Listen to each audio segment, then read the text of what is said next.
हे दोस्तों, आज हम बात करेंगे बिजनेस रिसर्च मेथड्स के बारे में। ये टॉपिक बीबीए फोर्थ सेमेस्टर के स्टूडेंट्स के लिए इम्पोर्टेंट है, स्पेशली जो कि यूके यूनिवर्सिटी एनईपी सिलेबस से हैं। चलो बिना टाइम वेस्ट किए शुरू करते हैं। बिजनेस रिसर्च क्या होता है? दोस्तों, रिसर्च का मतलब है नए फैक्ट्स ढूंढना, पुरानी नॉलेज को वेरीफाई करना और प्रॉब्लम्स का सल्यूशन निकलना। ये एक सिस्टमैटिक प्रोसेस है जो साइंटिफिक और लॉजिकल बेसिस पे काम करता है। समझ गए? चलो एक एग्जाम्पल लेते हैं। अगर एक साइंटिस्ट पोल्यूशन और हेल्थ के इम्पैक्ट पे स्टडी कर रहा है तो वो रिसर्च कर रहा है। सिंपल ना? सो रिसर्च एक सिस्टमैटिक प्रोसेस है जो हमें प्रॉब्लम्स के आंसर्स और सॉल्यूशंस ढूंढने में मदद करता है। मतलब जब भी हम किसी चीज का क्या, क्यों, कब और कैसे समझने की कोशिश करते हैं तो हम रिसर्च कर रहे होते हैं। हम सब नेचुरली क्यूरियस होते हैं, है ना? और रिसर्च इसी क्यूरियोसिटी को एक प्रॉपर डायरेक्शन में ले जाता है। अगर सिंपल वर्ड्स में बोले तो रिसर्च का मतलब है नए नॉलेज को अक्वायर करना। लेकिन साइंटिफिक टर्म्स में रिसर्च एक सिस्टमैटिक सर्च होता है जो किसी स्पेसिफिक टॉपिक पर पर्टिनेंट इंफॉर्मेशन ढूंढने के लिए किया जाता है। रिसर्च का origin. Word research French language के रिसर्च से आया है, जिसका मतलब होता है तो सीक अगेन यानी दोबारा ढूंढना। इंग्लिश में री मीन्स अगेन और search means to find. Experts की डेफिनेशन। J.W. क्रेसवेल कहते हैं कि रिसर्च एक प्रोसेस है जो हमें किसी टॉपिक को समझने के लिए डेटा कलेक्ट और एनालाइज करने में मदद करता है। वही ब्लैक चैंपियन कहते हैं कि साइंटिफिक रिसर्च का मतलब है सिस्टमैटिक ऑब्जर्वेशन जिसे हम वेरिएबल्स के बीच रिलेशन एस्टैब्लिश कर सके। आईवी रेडमैन एवी मोरी कहते हैं कि रिसर्च एक सिस्टमेटाइज्ड एफर्ट है नए नॉलेज को गई करने के लिए। सिंपल वर्ड्स में बोले तो ये एक स्ट्रक्चर्ड प्रोसेस है जो नए फैक्ट्स और इंसाइट्स को एक्सप्लोर करता है। एग्जाम्पल। सोचो एक कंपनी अपना नया प्रोडक्ट लॉन्च करने वाली है, लेकिन बिना कंज्यूमर प्रेफरेंसेस जाने लॉन्च करेगी? नहीं ना। पहले वो मार्केट में रिसर्च करेगी कि लोग क्या पसंद करते हैं और तभी सक्सेसफुल डिसीजन ले पाएगी। यही है research in action. Characteristics of research क्या बनाता है रिसर्च को स्पेशल? First, originality. रिसर्च नए आइडियाज या एग्जिस्टिंग नॉलेज में वैल्यू ऐड करता है। Second, systematic approach. Step by step process, problem then data then analysis then conclusion. Third, analytical thinking. सिर्फ डेटा कलेक्ट करना नहीं, उसको लॉजिकली एनालाइज करना भी जरूरी है। Fourth, empirical evidence. Real world observations और प्रैक्टिकल प्रूफ्स पे बेस्ड होता है। Fifth, controlled factors. कई बार कुछ फैक्टर्स कंट्रोल करने पड़ते हैं ताकि एक्चुअल इम्पैक्ट समझ सके। Sixth, logical reasoning. Proper method follow किया जाए तभी रिसर्च वैल्यूएबल होती है। Seventh, cyclical process. रिसर्च एक जर्नी है, एक आंसर मिलता है तो नए सवाल खड़े हो जाते हैं। Eighth, replicable nature. अगर कोई और सेम रिसर्च करे तो सिमिलर रिजल्ट्स मिलने चाहिए। Ninth, goal oriented. रिसर्च बिना किसी क्लियर ऑब्जेक्टिव के नहीं होती। Tenth, time consuming. हाँ भाई, अच्छा रिसर्च पेशेंस मांगता है। Eleventh, courageous. समटाइम्स रिसर्च नए फैक्ट्स दिखता है जो पुरानी बिलीफ्स को चैलेंज करते हैं। एग्जाम्पल। एक मेडिकल एक्सपेरिमेंट में हर चीज कांस्टेंट रखी जाती है, सिर्फ एक फैक्टर चेंज होता है, जैसे ड्रग डोसेज, ताकि एक्चुअल इम्पैक्ट समझ सके। लॉजिकल रिसर्च हमेशा वैलिड डेटा कलेक्शन और एनालिसिस मेथड फॉलो करती है। Scope of research. हर जगह है जरूरत। रिसर्च सिर्फ साइंस तक लिमिटेड नहीं है। बिजनेस, मेडिसिन, टेक्नोलॉजी, साइकोलॉजी, हर फील्ड में रिसर्च का रोल इम्पोर्टेंट है। कोई भी बड़ा डिसीजन बिना प्रॉपर रिसर्च के नहीं लिया जाता। Field wise scope importance of research. Production research नया प्रोडक्ट बनाने, प्रोसेस इंप्रूव करने और नए टेक्नोलॉजीज डेवलप करने में मदद करता है। अकाउंटिंग, ऑडिटिंग, फाइनेंशियल एथिक्स और मैनेजमेंट अकाउंटिंग जैसे एरियाज में रिसर्च काफी जरूरी है।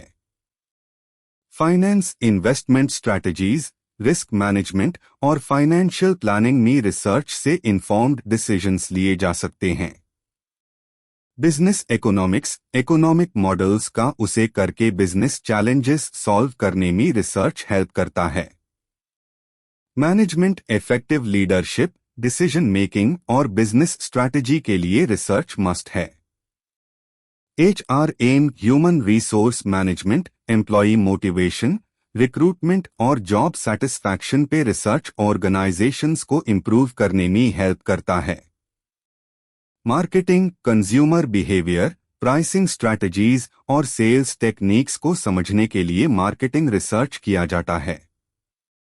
Organisational behaviour, OB, workplace culture, team work और लीडरशिप के इम्पैक्ट को स्टडी करना रिसर्च का एक इम्पॉर्टेंट पार्ट है।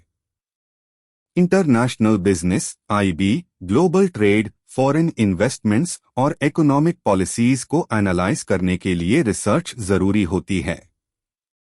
एंटरप्रेन्योरशिप, इनोवेशन, नए स्टार्टअप्स, टेक्नोलॉजी एडवांसमेंट्स और मार्केट ट्रेंड्स पर रिसर्च से नए बिजनेस मॉडल्स डेवलप होते हैं।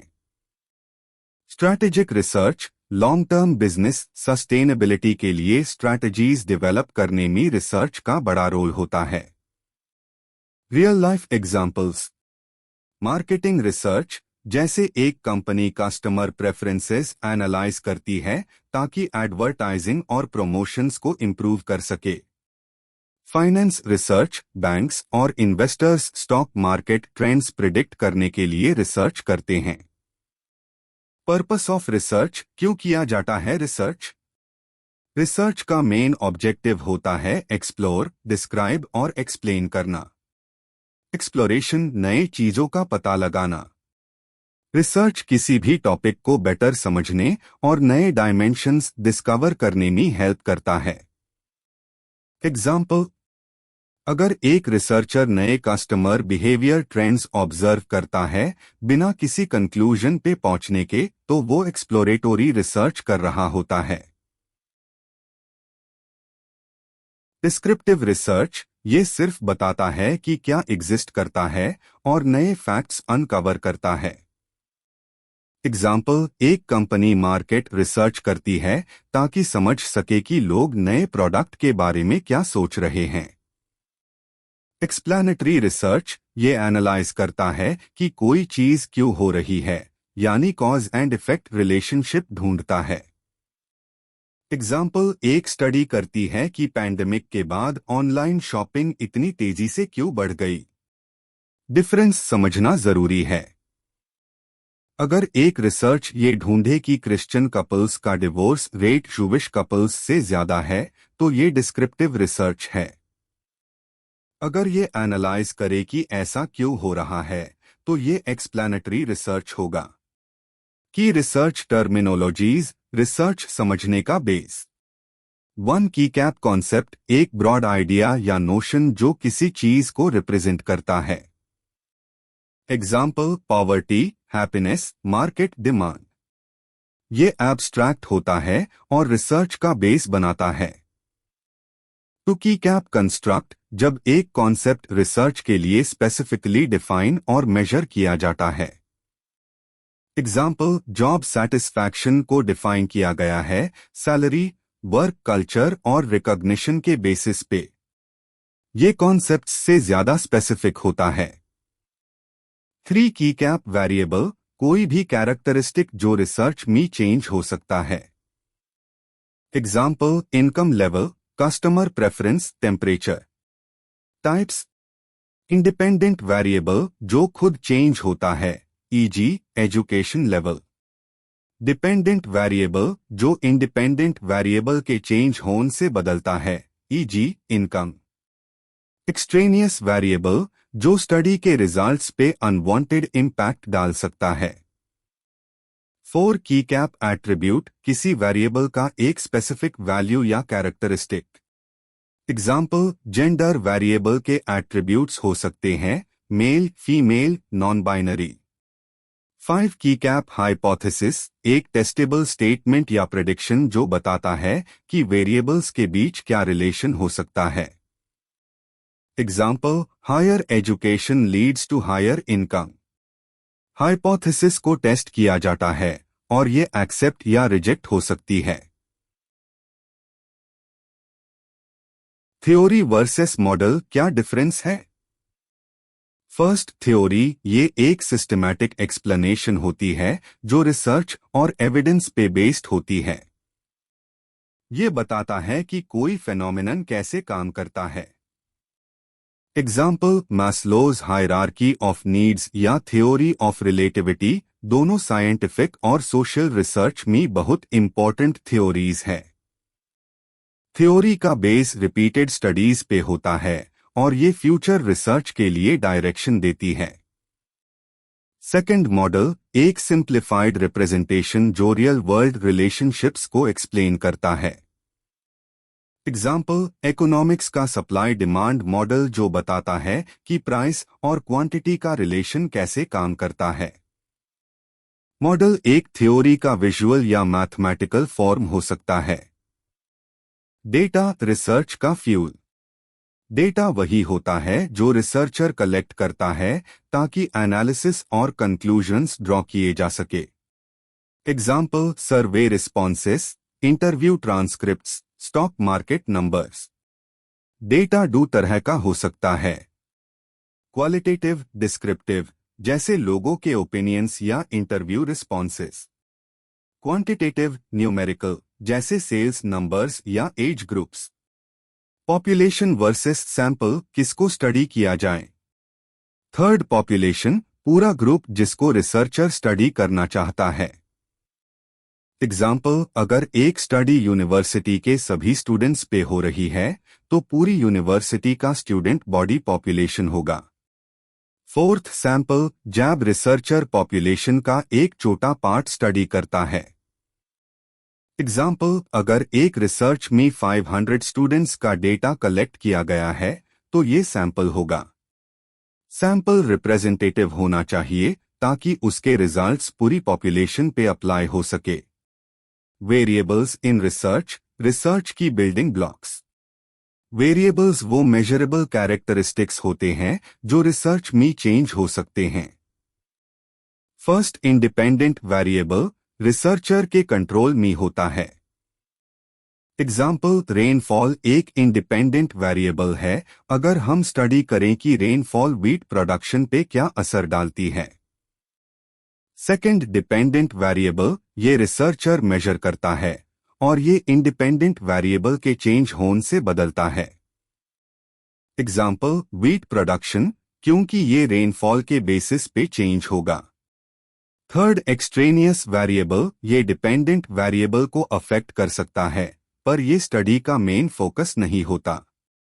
एग्जाम्पल, एक स्टडी में सॉइल क्वालिटी भी व्हीट प्रोडक्शन पे इम्पैक्ट डाल सकती है पर फोकस सिर्फ रेनफॉल पे हो सकता है।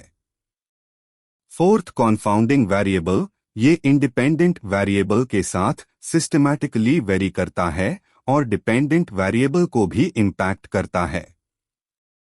एग्जाम्पल, अगर एक स्टडी में रेनफॉल और फर्टिलाइजर दोनों साथ बढ़ते हैं तो ये फर्टिलाइजर एक कॉन्फाउंडिंग वेरिएबल बन सकता है। Types of variables, discrete versus continuous. Continuous variable ये कोई भी वैल्यू ले सकता है एक गिवन रेंज के अंदर। Example, height 5.5 feet, 5.6 feet, 5.75 feet, weight 60.3 kilograms, 61.2 kilograms. मतलब इसमें डेसिमल वैल्यूज भी हो सकती है। डिस्क्रीट वेरिएबल ये सिर्फ स्पेसिफिक इंटीजर वैल्यूज लेता है। Example, number of children in a family 2, 3, 4 decimals allowed नहीं है। इसमें वैल्यूज होल नंबर्स हाई होती है।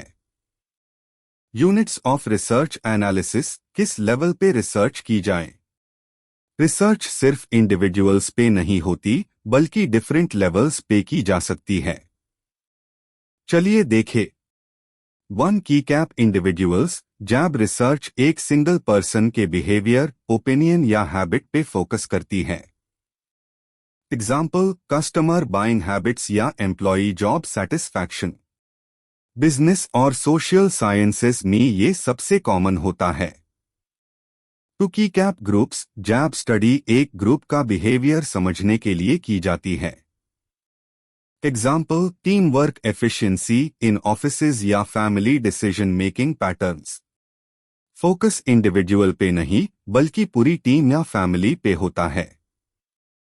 3 की कैप ऑर्गेनाइजेशंस, जब पूरी कंपनी, इंस्टीट्यूशन या एसोसिएशन का रिसर्च किया जाए।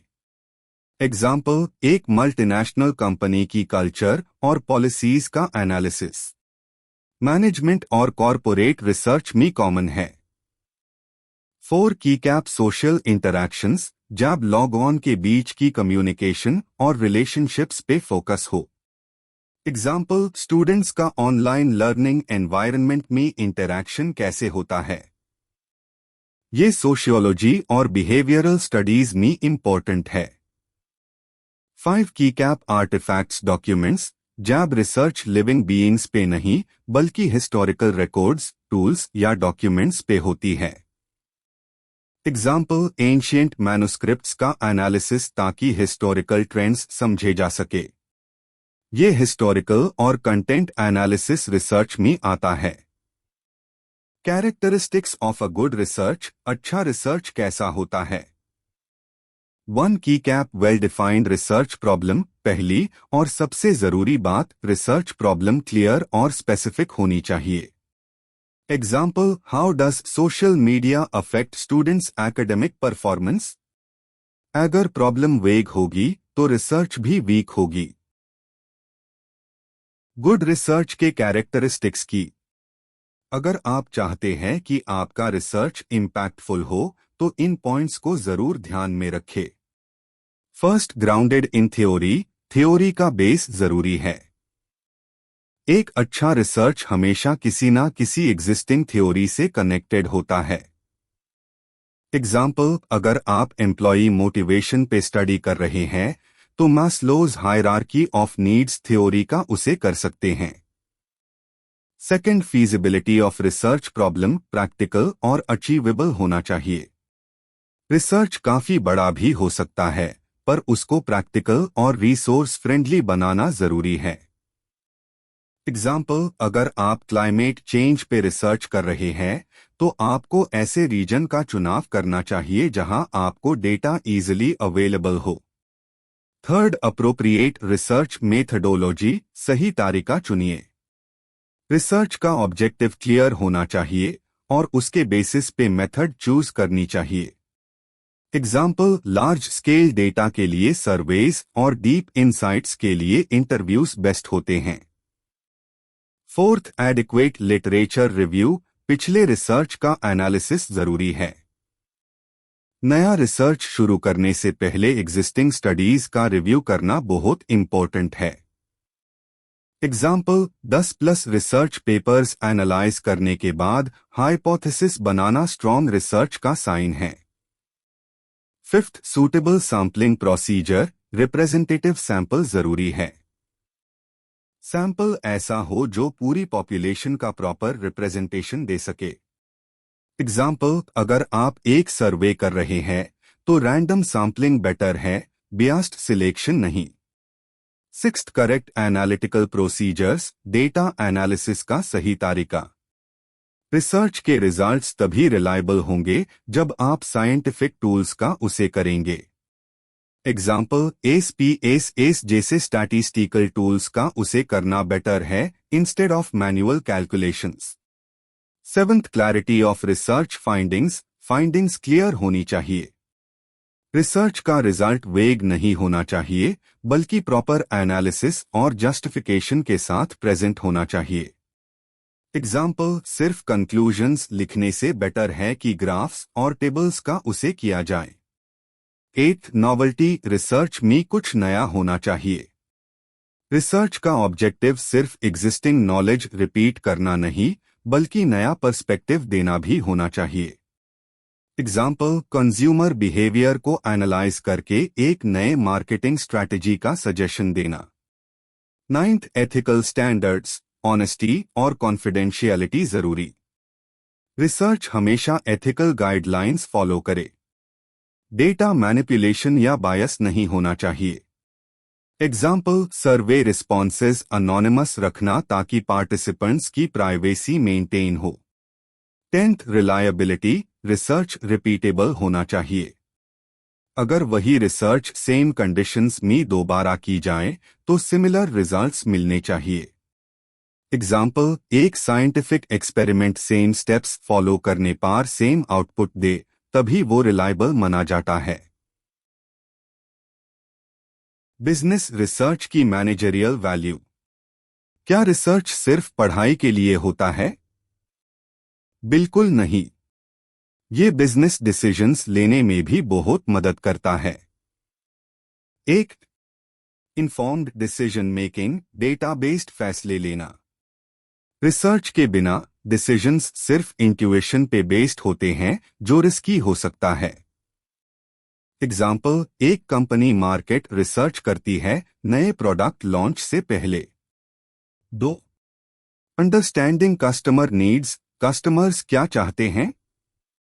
रिसर्च बिजनेसेस को कस्टमर प्रेफरेंसेस, ट्रेंड्स और एक्सपेक्टेशंस समझने में मदद करता है। एग्जाम्पल, एक कस्टमर सेटिस्फैक्शन सर्वे दिखता है कि लोग बेटर आफ्टर सेल्स सर्विस चाहते हैं। 3. आइडेंटिफाइंग मार्केट अपॉर्चुनिटीज, नए मौके ढूंढना। रिसर्च नए मार्केट्स और एक्सपांशन के नए रास्ते दिखता है। एग्जाम्पल, एक क्लोथिंग ब्रांड को पता चलता है कि इको फ्रेंडली फैशन की डिमांड बहुत ज्यादा है। 4. कॉम्पिटिटिव एडवांटेज, कंपटीशन को समझना। आज के टाइम में कंपटीशन टफ है, पर रिसर्च से बिजनेसेस अपनी स्ट्रैटेजीज इंप्रूव कर सकते हैं। एग्जाम्पल, एक टेलीकॉम कंपनी कॉम्पिटिटर्स के प्राइसिंग स्ट्रैटेजीज स्टडी करती है नए प्लान्स लॉन्च करने से पहले। 5. रिस्क रिडक्शन, बिजनेस के रिस्क्स कम करना। रिसर्च पहले से चैलेंजेस प्रिडिक्ट करने में मदद करता है, जिसे रिस्क्स कम होते हैं। एग्जाम्पल, एक रिटेलर फीजिबिलिटी स्टडी करता है नए लोकेशन में इन्वेस्टमेंट करने से पहले। 6. प्रोडक्ट डेवलपमेंट इनोवेशन, नए प्रोडक्ट्स या इंप्रूवमेंट्स। रिसर्च मार्केट में गैप्स ढूंढने और नए प्रोडक्ट आइडियाज लाने में मदद करता है। एग्जाम्पल, एक टेक कंपनी नए फास्टर और एफिशिएंट स्मार्टफोन्स डेवलप करने के लिए R&D करती है। 7. ऑप्टिमाइजिंग बिजनेस ऑपरेशंस, बिजनेस को एफिशिएंट बनाना। रिसर्च से बिजनेसेस सप्लाई चेन और प्रोडक्शन कॉस्ट्स ऑप्टिमाइज कर सकते हैं। एग्जाम्पल, एक लॉजिस्टिक्स फर्म रिसर्च से डिलीवरी कॉस्ट्स रिड्यूस करती है। 8. फाइनेंशियल प्लानिंग बजटिंग, पैसा सही जगह लगाना। रिसर्च फाइनेंशियल रिसोर्सेज का बेस्ट यूटिलाइजेशन इंश्योर करता है। एग्जाम्पल, एक कंपनी कॉस्ट बेनिफिट एनालिसिस करती है नए प्रोजेक्ट में इन्वेस्टमेंट करने से पहले। 9. Brand positioning, marketing strategy, branding और मार्केटिंग को इंप्रूव करना। रिसर्च बिजनेसेस को अपनी ब्रांड इमेज और मार्केटिंग अप्रोच डिफाइन करने में मदद करता है। एग्जाम्पल, एक ब्रांड कंज्यूमर बिहेवियर स्टडी के बेसिस पे अपनी एडवर्टाइजिंग स्ट्रैटेजी एडजस्ट करता है। 10. Employ satisfaction, HR strategies, staff को खुश रखना। रिसर्च वर्क प्लेसेस में एम्प्लॉई मोटिवेशन और प्रोडक्टिविटी बढ़ाने में हेल्प करता है। एग्जाम्पल, एक कंपनी एम्प्लॉई एंगेजमेंट सर्वे करती है ताकि टर्नओवर रेट्स कम हो सके। रिसर्च सिर्फ एक तरीका नहीं होता, दो मेजर अप्रोचेस होते हैं, डिडक्टिव और इंडक्टिव। समझने के लिए चलिए एक एक करके इनको एक्सप्लोर करते हैं। एक, डिडक्टिव थ्योरी, जनरल से स्पेसिफिक तक। इस अप्रोच में हम पहले एक थ्योरी या हाइपोथेसिस बनते हैं, फिर डेटा कलेक्ट करके यूज टेस्ट करते हैं। एग्जाम्पल, एक रिसर्चर थ्योरी देता है कि एक्सरसाइज स्ट्रेस रिड्यूस करता है, फिर डेटा कलेक्ट करके चेक करेगा कि ये सच है या नहीं। प्रोसेस, फर्स्ट थ्योरी या हाइपोथेसिस बनाएं। सेकंड, डेटा कलेक्ट करें। थर्ड, एनालाइज करें और हाइपोथेसिस को कंफर्म या रिजेक्ट करें। लॉजिकल रीजनिंग पे बेस्ड होता है। मोस्टली साइंटिफिक रिसर्च और एक्सपेरिमेंट्स में यूज होता है। 2, इंडक्टिव थ्योरी, ऑब्जर्वेशंस से थ्योरी तक। यहां हम स्पेसिफिक ऑब्जर्वेशंस से स्टार्ट करते हैं और फिर एक जनरल थ्योरी डेवलप करते हैं। एग्जाम्पल, अगर एक रिसर्चर ऑब्जर्व करे कि जो लोग एक्सरसाइज करते हैं उनका स्ट्रेस लेवल कम होता है, तो वो इस बेसिस पे एक नई थ्योरी बना सकता है। प्रोसेस, फर्स्ट ऑब्जर्वेशंस और डेटा कलेक्ट करें। सेकंड, पैटर्न्स और रिलेशनशिप्स आइडेंटिफाई करें। थर्ड, आस बेसिस पे एक थ्योरी डेवलप करें। एम्पिरिकल रीजनिंग पे बेस्ड होता है। मोस्टली क्वालिटेटिव स्टडीज और एक्सप्लोरेटोरी रिसर्च में यूज होता है। अब हम बात करेंगे रिसर्च प्रोसेस के बारे में। रिसर्च एक स्टेप बाय स्टेप प्रोसेस होता है जिसमें हम सिस्टमैटिकली डेटा कलेक्ट, एनालाइज और इंटरप्रेट करते हैं। तो चलिए 7 सिंपल स्टेप्स में समझते हैं कि एक स्ट्रॉन्ग रिसर्च कैसे की जाती है। 1, फॉर्मुलेशन ऑफ रिसर्च प्रॉब्लम। सबसे पहले रिसर्च प्रॉब्लम को डिफाइन करना जरूरी होता है। ये स्टेप क्लियर करता है कि हम क्या, क्यों और कैसे स्टडी कर रहे हैं। एग्जाम्पल, एक कंपनी सोचती है हमारे कस्टमर्स हमसे डिसैटिस्फाइड क्यों है। 2, review of literature. Past research, theories और स्टडीज को एक्सप्लोर करना ताकि एग्जिस्टिंग नॉलेज और गैप्स समझ सके। एग्जाम्पल, कंपनी पहले के कस्टमर सर्विस ट्रेंड्स पर रिसर्च करती है। 3, प्रिपेयरिंग रिसर्च डिजाइन। रिसर्च को प्लान करना, क्वालिटेटिव या क्वांटिटेटिव, सर्वेस या इंटरव्यूज, डेटा कैसे कलेक्ट होगा। एग्जाम्पल, डिसाइड करना कि कस्टमर के रिव्यूज लेने हैं या एक सर्वे लॉन्च करना है। 4, फॉर्म्युलेटिंग हाइपोथेसिस। एक टेस्टेबल स्टेटमेंट डेवलप करना जो हम वेरीफाई या रिजेक्ट कर सके। एग्जाम्पल, अगर कस्टमर सर्विस बेटर हो तो कस्टमर रिटेंशन भी बढ़ेगा। 5, डेटा कलेक्शन। सर्वे, इंटरव्यूज या एक्सपेरिमेंट्स के थ्रू डेटा इकट्ठा करना। Example, online customer feedback form से डेटा लेना। 6, एनालिसिस इंटरप्रिटेशन। कलेक्टेड डेटा को स्टैटिस्टिकल या क्वालिटेटिव टूल्स से एनालाइज करना। एग्जाम्पल, सर्वे रिजल्ट्स को एसपीएसएस सॉफ्टवेयर से एनालाइज करना। 7, प्रेजेंटेशन ऑफ रिपोर्ट। सारा रिसर्च फाइंडिंग्स एक स्ट्रक्चर्ड रिपोर्ट में कंपाइल करना ताकि कंक्लूजन्स और रिकमेंडेशंस दिए जा सके। एग्जाम्पल, एक बिजनेस रिपोर्ट तैयार करना जो चार्ट्स और इनसाइट्स दिखाए। तो एक अच्छी रिसर्च कैसे होती है? Clear problem statement, strong literature review, proper research design, data collection, accurate analysis report writing. 1, formulation of research problem, the foundation of research. अगर रिसर्च प्रॉब्लम क्लियर और वेल डिफाइंड हो तो रिसर्च का डायरेक्शन भी strong होता है। Consider these 5 factors while choosing a research problem. Interest, topic researcher के लिए इंटरेस्टिंग होना चाहिए। एक्सपर्टीज, सब्जेक्ट की नॉलेज होनी चाहिए। डेटा अवेलेबिलिटी, जरूरी डेटा इजीली एक्सेसिबल हो। Relevance, research topic knowledge base में वैल्यूएबल एडिशन करे। Ethical considerations, research ethical guidelines follow करे। Steps to formulate a research problem. Step 1, select a broad subject area, e.g. marketing. Step 2, identify a specialized area, e.g. digital marketing. Step 3, generate research questions, e.g.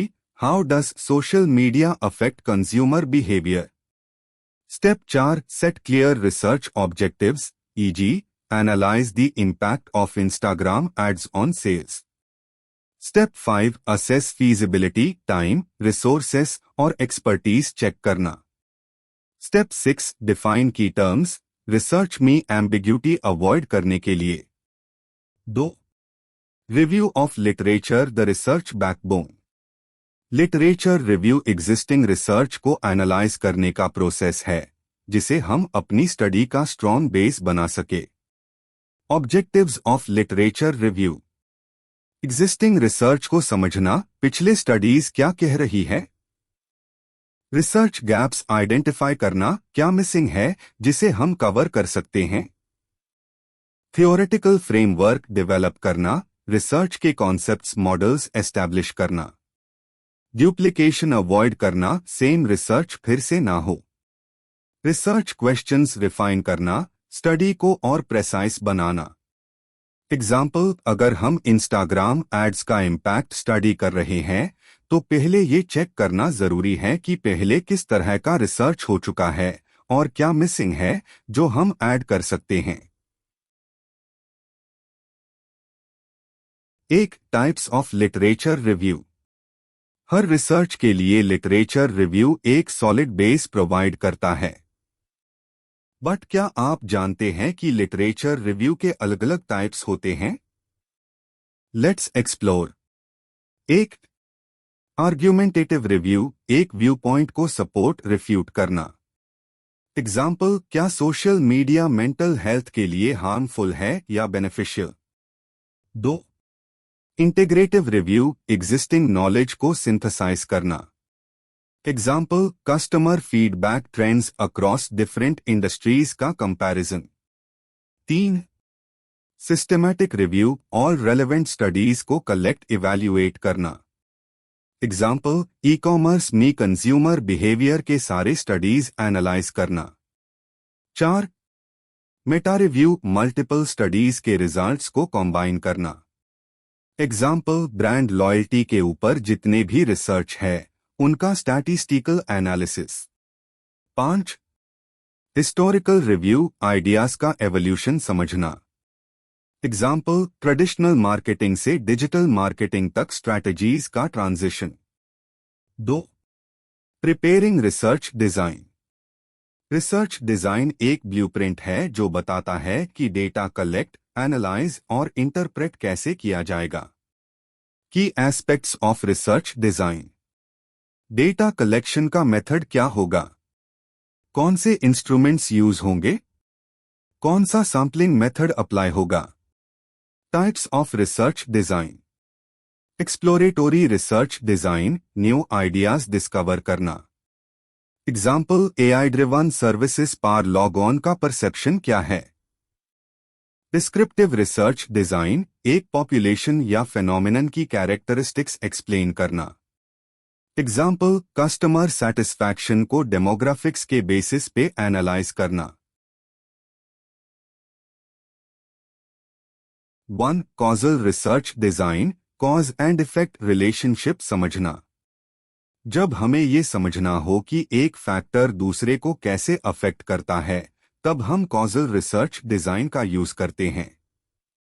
Example, क्या digital marketing sales growth को increase करता है? Key steps in formulating a research design. 1.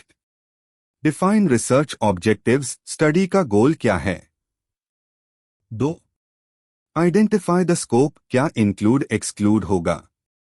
3. Select data collection method, survey, interviews या experiments. 4. Design the questionnaire, right questions prepare करना। 5. Choose sampling process, क्या target population होगी। 6. Plan data analysis, कौन से statistical tools use करेंगे।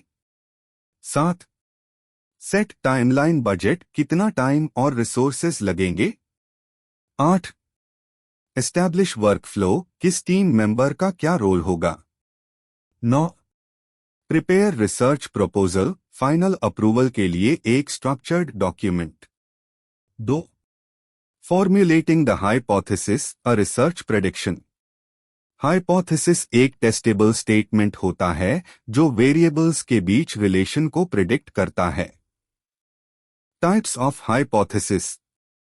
नल hypothesis, H0, कोई relationship नहीं है। एग्जाम्पल, सोशल मीडिया मार्केटिंग का ब्रांड लॉयल्टी पे कोई इम्पैक्ट नहीं है। अल्टरनेटिव हाइपोथेसिस, H1, एक रिलेशनशिप या इफेक्ट है। Example, social media marketing brand loyalty को पॉजिटिवली अफेक्ट करता है। Steps in hypothesis testing. 1. Define H0, H1, expected versus opposing outcome. 2. Select significance level, alpha, usually 5%, 0.05, यानी सिर्फ 5% chance of error. 3. Choose appropriate test statistic, कौन सा statistical test use करेंगे। T test, two groups के means compare करने के लिए। Chi square test, categorical data relationships check करने के लिए। अनोवा, टीम या ज्यादा ग्रुप्स कंपेयर करने के लिए। 4. Compute the test statistic, data analysis के calculations. 5. Make a decision, H accept या रिजेक्ट। अगर P value 0.05, H reject, result statistically significant. अगर पी वैल्यू 0.05, H एक्सेप्ट, कोई मेजर इम्पैक्ट नहीं मिला। एग्जाम्पल, एक स्टडी चेक करना चाहती है कि work from home employ satisfaction पे पॉजिटिव इम्पैक्ट डालता है या नहीं। 2. Data collection, the heart of research. Research का बेस स्ट्रॉन्ग तभी होगा जब डेटा रिलायबल होगा। Types of data. Primary data, directly collected for research. Surveys, interviews, observations, experiments. Secondary data, पहले से अवेलेबल डेटा यूज करना। Government reports, company records, research papers, online databases. Sampling methods, किसका data collect करना है। Census, सर्वे, पूरा population study करें, e.g. National census. Sample survey, एक छोटी रिप्रेजेंटेटिव ग्रुप स्टडी करें, e.g. 500 कस्टमर्स का feedback. Sample should be accurate but budget friendly.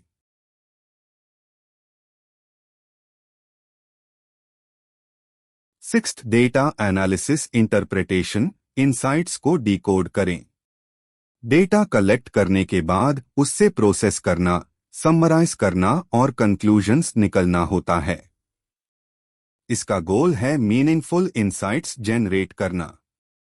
की स्टेप्स इन data analysis. 1. Editing, data clean और कंसिस्टेंट होना चाहिए। कोई मिसिंग या इनकरेक्ट रिस्पॉन्सेस है तो उन्हें रिमूव या करेक्ट करें। 2. कोडिंग, डेटा को कैटेगराइज करें, e.g. 1 male, 2 female, 3 non binary.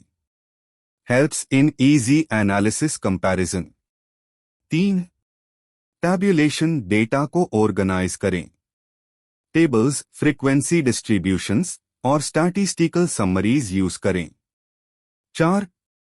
Statistical analysis, data को मैथमेटिकली एग्जामिन करें। Basic techniques, mean, median, mode, percentages. Advanced techniques, correlation analysis, variables के बीच रिलेशन चेक करें। रिग्रेशन एनालिसिस, एक वेरिएबल का इम्पैक्ट दूसरे पे देखे। Hypothesis testing, statistical tests, T test, chi square, ANOVA use करें। 5. डेटा विजुअलाइजेशन, ग्राफ्स चार्ट्स से डेटा को इजी बनाएं। बार चार्ट्स, कंपैरिजन के लिए। पाई चार्ट्स, परसेंटेज डिस्ट्रीब्यूशन दिखाने के लिए। हिस्टोग्राम्स, फ्रीक्वेंसी एनालिसिस के लिए। 6. इंटरप्रिटेशन ऑफ डेटा, क्या रिजल्ट्स का मीनिंग है। हाइपोथेसिस प्रूव या डिस्प्रूव हुआ।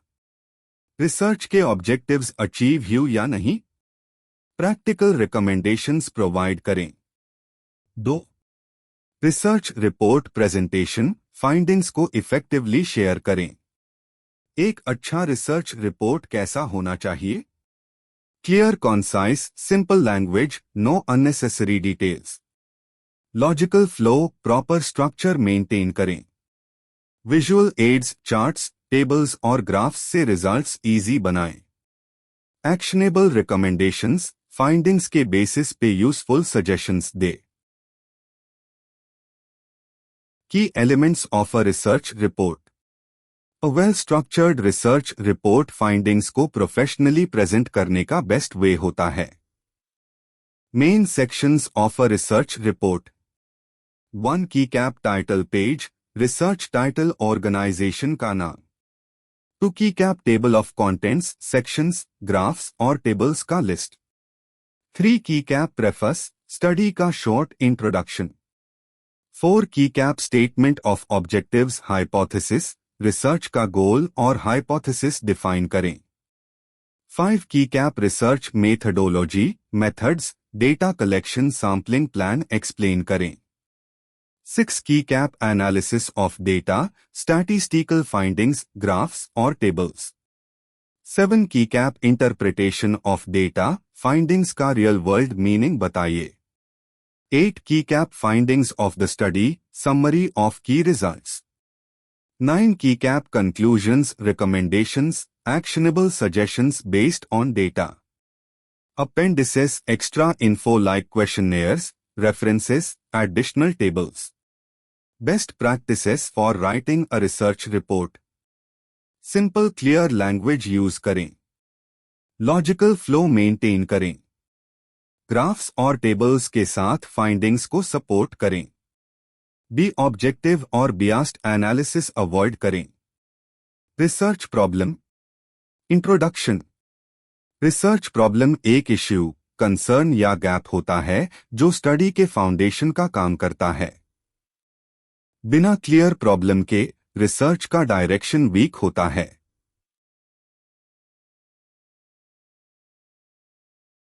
Research problem definition, importance. क्या है रिसर्च प्रॉब्लम। एक research problem knowledge gap, theoretical conflict या रियल वर्ल्ड चैलेंज होता है जिसको रिसर्च सॉल्व करने की कोशिश करती है। ये रिसर्च का डायरेक्शन सेट करता है। रिसर्च प्रॉब्लम का रोल। ऑब्जेक्टिव्स को शेप करता है। मेथडोलॉजी गाइड करता है। कंक्लूजन्स को मीनिंगफुल बनाता है। Objectives of formulating a research problem. Research को इंट्रोड्यूस करना, टॉपिक का प्रॉपर कॉन्टेक्स्ट देना। क्लियर ऑब्जेक्टिव और पर्पस डिफाइन करना, क्या एक्सप्लोर करना है। रिसर्च प्रोसेस को स्ट्रीमलाइन करना, स्टेप्स क्लियरली डिफाइन करना। फाइंडिंग्स और कंक्लूजन्स को स्ट्रक्चर देना, लॉजिकल फ्रेमवर्क प्रोवाइड करना। Sources of research problems. एक पर्सनल इंटरेस्ट एक्सपीरियंस। रिसर्चर के पर्सनल ऑब्जर्वेशंस और रियल लाइफ एक्सपीरियंसेस से टॉपिक इमर्ज होता है। एग्जाम्पल, एक डॉक्टर डायबिटीज पेशेंट्स के स्ट्रगल्स ऑब्जर्व करके एक न्यू ट्रीटमेंट अप्रोच पे रिसर्च स्टार्ट करे। 2. Relevant literature. एग्जिस्टिंग रिसर्च और थ्योरीज का रिव्यू करके गैप्स और कॉन्ट्रडिक्शंस आइडेंटिफाई करना। एग्जाम्पल, कोई स्टडी कहे सोशल मीडिया से प्रोडक्टिविटी इंक्रीज होती है, दूसरी कहे डिक्रीज। ये कॉन्ट्रडिक्शन एक न्यू स्टडी का बेस बन सकता है। 3 current issues trends. Social, economic और political developments urgent research problems create करते हैं। एग्जाम्पल, एआई और ऑटोमेशन का एम्प्लॉयमेंट पे इम्पैक्ट एक हॉट टॉपिक है। 4 deductions from theories. Existing theories को न्यू कॉन्टेक्स्ट में टेस्ट करने की जरूरत होती है। Example, Maslow's hierarchy of needs सिर्फ वेस्टर्न कॉन्टेक्स्ट में टेस्ट हुई है, क्या ये एशियन कंट्रीज पे भी अप्लाई होती है? Where do research problems come from? 4 challenging और एक्सटेंडिंग थ्योरीज। एग्जिस्टिंग थ्योरीज को मॉडिफाई, चैलेंज या एक्सपैंड करना एक स्ट्रॉन्ग रिसर्च बेस हो सकता है। एग्जाम्पल, क्या traditional marketing theories AI driven strategies के साथ अलाइन करती है? 5 industry professional trends. New industry trends एक फ्रेश रिसर्च आइडिया जनरेट कर सकती है। Example, remote work versus office productivity पे स्टडीज अब ज्यादा रेलेवेंट है। 6 replication of previous studies. Same research को नए सैंपल्स, नए लोकेशंस या नए मेथडोलॉजीज के साथ रीटेस्ट करना साइंटिफिक प्रोग्रेस में हेल्प करता है। एग्जाम्पल, कंज्यूमर बिहेवियर स्टडी अगर पहले यूएसए में हुई थी तो क्या एशिया में सेम रिजल्ट्स आएंगे? 7 insights from practitioners. Doctors, business leaders, educators जैसे एक्सपीरियंस्ड प्रोफेशनल्स की इनसाइट्स नए रिसर्च प्रॉब्लम्स अनकवर कर सकती है। 8 इनोवेशन ड्रिवन रिसर्च। जब नए टेक्नोलॉजीज, मेथड्स या सॉल्यूशंस की जरूरत होती है तब रिसर्च की डिमांड बढ़ती है। एग्जाम्पल, सस्टेनेबल पैकेजिंग मटेरियल्स के नए ऑप्शंस डेवलप करना। 9 funding agencies policy needs. Government और private funding agencies specific research areas को प्रायोरिटाइज करती है। एग्जाम्पल, रिन्यूएबल एनर्जी सॉल्यूशंस पे रिसर्च ग्रांट्स ज्यादा मिलती है। How to choose a good research problem. एक स्ट्रॉन्ग रिसर्च प्रॉब्लम चूज करने के लिए कुछ की क्राइटेरिया होते हैं। Criterion description. ओरिजिनलिटी, नया आइडिया या फ्रेश पर्सपेक्टिव हो, बस पास्ट रिसर्च को कॉपी ना करे। इंटरेस्ट, आपको टॉपिक में पैशन होना चाहिए ताकि मोटिवेशन बना रहे। क्लैरिटी, रिसर्च प्रॉब्लम स्पेसिफिक और वेल डिफाइंड हो, वेग ना हो। फीजिबिलिटी, अवेलेबल टाइम, बजट और रिसोर्सेस के अंदर पॉसिबल हो। वेरिफिएबिलिटी, रिजल्ट्स वैलिड और रिप्रोड्यूसिबल होने चाहिए। वेरिफिएबिलिटी, भाई जो भी रिसर्च हो वैलिड और रिपीटेबल रिजल्ट्स देनी चाहिए। ऐसा ना हो कि एक बार रिजल्ट आए और दूसरी बार कुछ और। रेलेवेंस, स्टडी किसी रियल वर्ल्ड इश्यू को एड्रेस करे और नए नॉलेज का कंट्रीब्यूशन हो। मतलब बस टाइम पास वाली रिसर्च नहीं होनी चाहिए। सपोर्ट मल्टीपल पर्सपेक्टिव्स, रिसर्च एक हाई व्यू पॉइंट पे बेस्ड नहीं होनी चाहिए बल्कि अलग अलग पर्सपेक्टिव्स को सपोर्ट करे। डाइवर्सिटी जरूरी है। एथिकल कॉन्सिडरेशंस, भाई एथिक्स के बिना रिसर्च अधूरी है। रिसर्च में कोई अनफेयर या हार्मफुल प्रैक्टिस नहीं होनी चाहिए वरना क्रेडिबिलिटी जीरो हो जाएगी। Importance of formulating a research problem. भाई रिसर्च प्रॉब्लम डिफाइन करना एक बहुत इंपॉर्टेंट स्टेप है क्योंकि ये रिसर्च प्रोसेस को समझने और उसकी मेथडोलॉजी को गाइड करने में मदद करता है। रिसर्च डिजाइन, सैंपलिंग और एनालिसिस टेक्निक्स को डिसाइड करने में हेल्प करता है। नॉलेज गैप को क्लियर करता है जो स्टडी एड्रेस करेगी। लिटरेचर रिव्यू को सिस्टमैटिक और लॉजिकल बनाता है।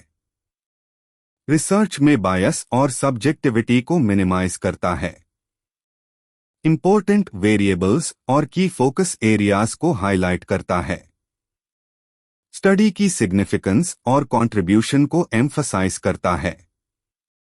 अगर रिसर्च प्रॉब्लम अच्छे से डिफाइन किया हो तो टाइम और रिसोर्सेज का भी सेव होता है और स्टडी फोकस्ड और मीनिंगफुल रहती है। 6 steps in formulating a research problem. अगर रिसर्च प्रॉब्लम को क्लियरली और प्रीसाइसली फ्रेम करना है तो step by step approach follow करना जरूरी है। Step 1, choosing a broad subject area. एक ऐसा टॉपिक सिलेक्ट करो जो तुम्हारी इंटरेस्ट और एक्सपर्टीज का हो। देखो कि वो एकेडमिक और प्रैक्टिकल दोनों पर्सपेक्टिव से रेलेवेंट है या नहीं। Step 2, narrowing down to a specialised area. Broad topic को छोटी सब टॉपिक्स में डिवाइड करो। एक स्पेसिफिक एस्पेक्ट सिलेक्ट करो जो रिसर्च गोल्स के हिसाब से सबसे रेलेवेंट हो।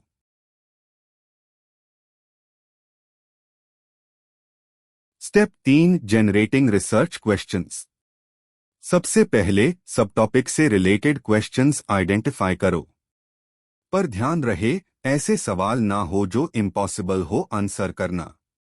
फॉर एग्जाम्पल, अगर रिसर्च कस्टमर लॉयल्टी पे है तो आप ये सोच सकते हो, कस्टमर्स किसी ब्रांड से लॉयल क्यों रहते हैं? कौन से फैक्टर्स इन्फ्लुएंस करते हैं ब्रांड लॉयल्टी को? Step 4, defining research objectives. अब क्वेश्चंस को क्लियर और स्ट्रक्चर्ड ऑब्जेक्टिव्स में कन्वर्ट करो।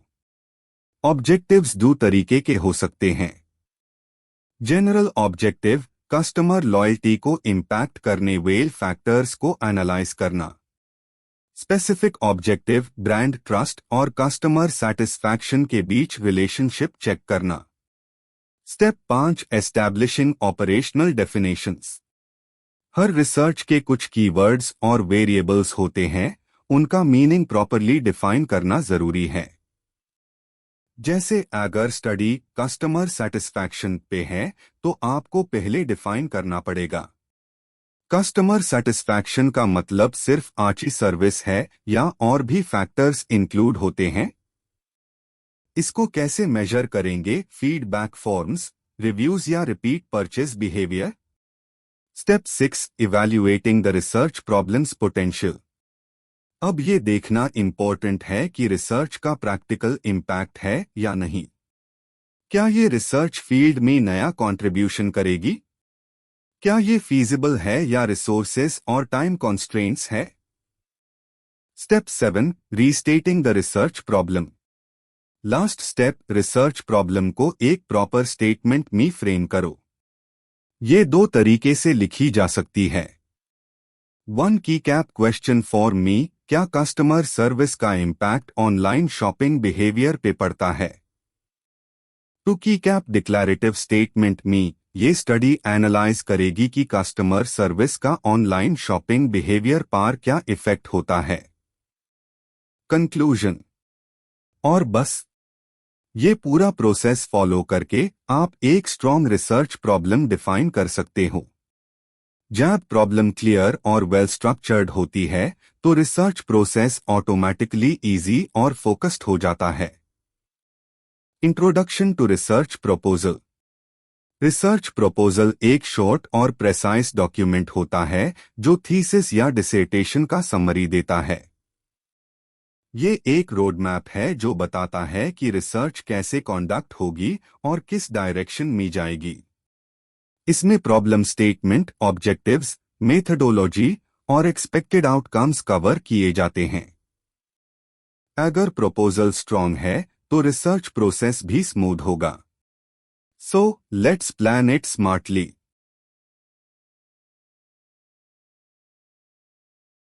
रिसर्च प्रपोजल एक ब्लूप्रिंट है जो आपके रिसर्च को डायरेक्शन देता है।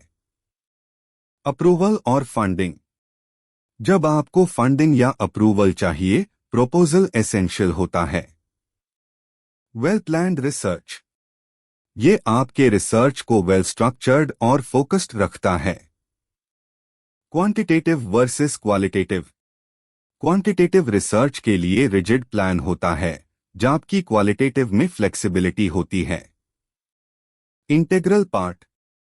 प्रपोजल रिसर्च प्रोसेस का इंटीग्रल पार्ट है जो सक्सेसफुल रिसर्च में मदद करता है। A well-planned proposal ensures that your research stays on track and delivers results. Purpose of research proposal. Prevents distraction from actual topic. Research proposal आपको research problem से aligned रखता है ताकि आप ट्रैक पे रहे। लॉजिकल फ्लो मेंटेन करता है जिसमें रिसर्च प्रॉब्लम, क्वेश्चंस, ऑब्जेक्टिव्स और मेथड्स क्लियर होते हैं। Important for third parties, supervisors, funding authorities और एथिकल कमिटीज के लिए इंपॉर्टेंट होता है। ये क्लैरिटी और क्रेडिबिलिटी इंश्योर करता है और मॉडर्न रिसर्च प्रैक्टिस के लिए जरूरी है। टू कन्विंस अदर्स, प्रूव्स करता है कि आपका टॉपिक वर्थवाइल है और आपके पास स्किल्स, नॉलेज और स्ट्रक्चर्ड प्लान है। Focus and define research plans, ये आपको अपनी रिसर्च मेथडोलॉजी रिफाइन करने का चांस देता है और आपको फ्लेक्सिबिलिटी देता है अगर स्टडी के दौरान कोई चेंजेस चाहिए। अदर पर्पसेस, रिसर्च क्वेश्चन को डिफाइन करता है और एग्जिस्टिंग रिसर्च को रिव्यू करके ड्यूप्लिकेशन अवॉइड करता है। डेटा कलेक्शन मेथड्स और एनालिसिस टेक्निक्स को क्लियरली डिफाइन करता है। एक सॉलिड प्रपोजल आपके रिसर्च को सक्सेसफुल बनाता है, सो प्लान स्मार्टली। जब भी रिसर्च प्रपोजल लिखना हो, एक स्ट्रक्चर्ड अप्रोच फॉलो करना जरूरी है। Step 1, internal proposal. ये प्रपोजल ऑर्गेनाइजेशन के अंदर होता है। यहाँ पे स्टाफ स्पेशलिस्ट्स या रिसर्च डिपार्टमेंट इसे प्रिपेयर करते हैं और ये यूजुअली इंटरनल डिसीजन मेकिंग के लिए होता है। Step 2, external proposal. ये एक्सटर्नल एजेंसीज से फंड होता है, जैसे गवर्नमेंट, यूनिवर्सिटीज या कॉरपोरेशंस। इसमें 2 टाइप्स होते हैं। सोलिसिटेड प्रपोजल, जब फंडिंग एजेंसी रिक्वेस्ट करती है। अनसॉलिसिटेड प्रपोजल, जब आप अपनी तरफ से रिसर्च आइडिया सबमिट करते हो बिना रिक्वेस्ट के। Step 3, development of research proposal. ये प्रोसेस इन्वॉल्व करता है मल्टीपल स्टेक होल्डर्स को, जैसे फंडिंग एजेंसीज, रिसर्चर्स और इंस्टीट्यूशंस। इसे रिसर्च ऑब्जेक्टिव्स क्लियर होते हैं और फाइनेंशियल सपोर्ट मिलने के चांसेस बढ़ते हैं। स्टेप 4, की components of proposal, background and rational. Research क्यों कर रहे हो, ये बताओ। पर्पस स्टेटमेंट, रिसर्च के गोल्स को समराइज करो। इंफॉर्मेशन नीड्स, डेटा किस सोर्स से कलेक्ट करेंगे, ये लिस्ट करो। डेटा सोर्सेज, डेटा कहां से मिलेगा, वो स्पेसिफाई करो। Timeline and cost analysis, research के ड्यूरेशन और एक्सपेंसेस का एस्टिमेशन दो। बस ये स्टेप्स फॉलो करके एक स्ट्रॉन्ग रिसर्च प्रपोजल रेडी हो जाता है।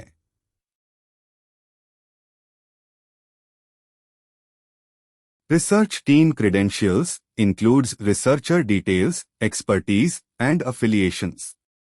Key ingredients of a research proposal. Step 1, problem statement. Research problem को क्लियरली डिफाइन करो। ये स्पेसिफिक, रेलेवेंट और जस्टिफाइड होना चाहिए। जैसे, coeducation improves the morality level of students. Active participation in politics affects students creativity. Step 2, definitions, assumptions, limitations, delimitations. Definitions, research के key terms को clarify करो। अजम्पशंस, ऐसे अजम्पशंस जो सच होने की उम्मीद होती है लेकिन वेरीफाई नहीं किए गए। लिमिटेशंस, वो फैक्टर्स जो रिसर्चर के कंट्रोल में नहीं होते और जो फाइंडिंग्स को अफेक्ट कर सकते हैं। डेलिमिटेशंस, स्टडी के स्कोप और बाउंड्रीज डिफाइन करो। Step 3, review of related literature. पहले से जो रिसर्च हो चुकी है उसको समराइज करो। ये आपको हेल्प करेगा एग्जिस्टिंग नॉलेज के गैप्स को आइडेंटिफाई करने में और डुप्लीकेट वर्क को अवॉइड करने में। Step 4, hypothesis. ये एक टेंटेटिव आंसर होता है आपके रिसर्च क्वेश्चन का। और याद रखो, हाइपोथेसिस को reasonable, based on facts, testable और क्लियरली स्टेटेड होना चाहिए। Step 5, methods, research design. ये 3 सबसेक्शंस में डिवाइडेड होता है। सब्जेक्ट्स, रिसर्च सैंपल को डिफाइन करो और सिलेक्शन क्राइटेरिया सेट करो।